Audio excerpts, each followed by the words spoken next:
Hi guys, magandang araw po sa inyong lahat. Ito naman po ang kaibigan niyo si Jake. Ano ba ang topic natin for today?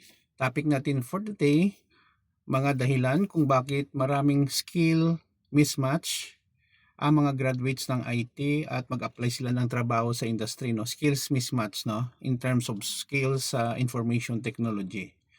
Una-una guys, karamihan ng mga projects na dinadala dito sa Pilipinas ay galing sa ibang bansa, mga BPO, business process outsourcing. Karamihan ng mga project ay enterprise applications. Sa mga enterprise applications, karamihan po ito ay technologies na hindi tinuturo masyado or hindi talaga tinuturo sa mga schools katulad ng Oracle, SAP, um, ano pa ba, Hybris at iba-iba pang technology.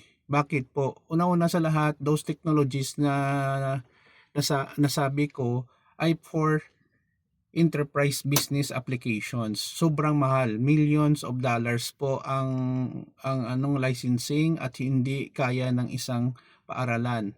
Pangalawa po guys, no, mga company sa ngayon, especially sa abroad, may ginagamit talaga silang specific language or tools para sa kanilang business na most of the time hindi po tinuturo or ina-apply sa mga schools dito sa Pilipinas. Karamihan dito PHP, Java, Python, pero doon sa kanila may mga ano sila, may mga iba't ibang languages sila, may mga Perl, Go, um, C++, no, but for enterprise application.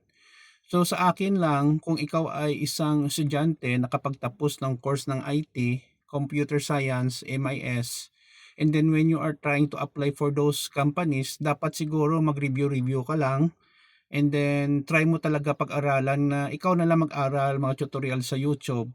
Kasi kung i-base mo lang sa mga natutunan mo sa schools, most likely hindi ka matatanggap, no? So, masakit but it is the reality, no, dito po sa Pilipinas. Self-study na lang po. Kung may pera ka, pwede ka kumuha ng mga online course, no, sa Udemy or ano pang platforms. Yun lang po guys.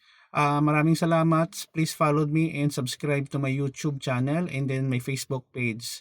Ingat po tayo lagi. Thank you for watching. See you in the next video guys. Paalam.